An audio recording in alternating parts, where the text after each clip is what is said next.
Bonjour, je m'appelle Eric Fontaine, je suis producteur,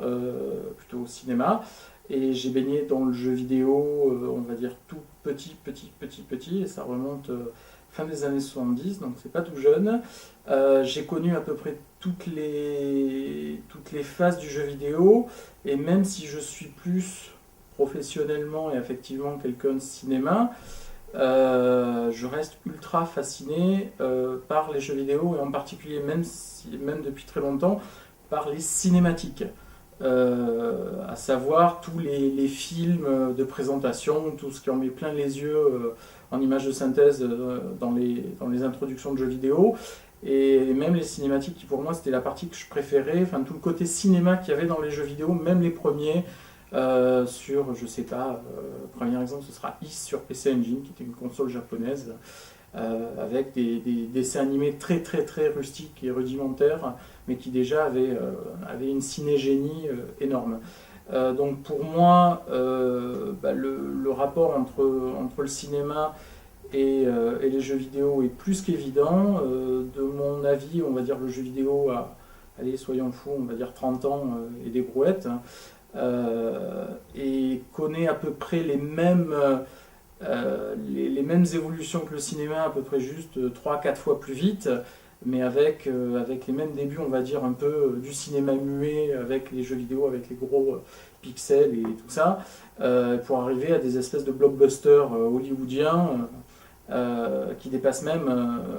la plupart des films que maintenant Hollywood produit. Donc pour moi, le rapport entre les deux est énorme, et ce que je vois, c'est qu'il se passe la même chose que pour le cinéma à ses débuts, à savoir comment préserver tout ça, comment préserver cette culture, parce que ça en est une, et ça c'est extrêmement important et préoccupant à l'heure actuelle. C'est-à-dire il ne viendrait plus à l'idée maintenant de dire mon Dieu, Metropolis, le film, on va le laisser sous un coin de table, ou on va en faire des chaussures, ce qui pouvait arriver avec les pellicules à l'époque. Et alors que pour les jeux vidéo, on trouve ça encore, c'est un phénomène de masse qui n'est pas trop connu, on va dire, par les instances en termes de préservation. Et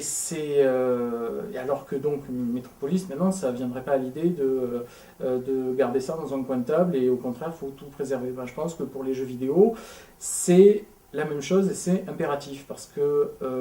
c'est un peu plus compliqué que de la pellicule, où il fallait juste une ampoule pour pouvoir le projeter. Là, il faut les machines qui vont avec. Ou des émulteurs, enfin comprendre tout ça, et donc il y a une vraie connaissance technique énorme et qu'il ne faut pas dissiper alors qu'elle est un peu éparse,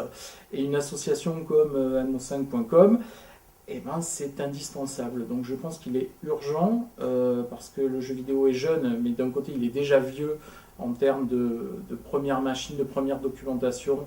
Il est urgent d'avoir des gens comme ça pour s'en occuper et préserver tout ça. Donc idéalement, si on est fier d'avoir une cinémathèque française qui rayonne un peu partout dans le monde à l'heure actuelle, et c'est très bien, je pense qu'il est nécessaire de secouer un peu les esprits embrumés pour faire la même chose pour le jeu vidéo, et pourquoi pas la France qui cherche toujours un peu en quête d'identité, de rayonnement à l'international. Je pense que là, il y a une vraie carte à jouer, donc messieurs des instances, mesdames, à bon entendeur. Merci.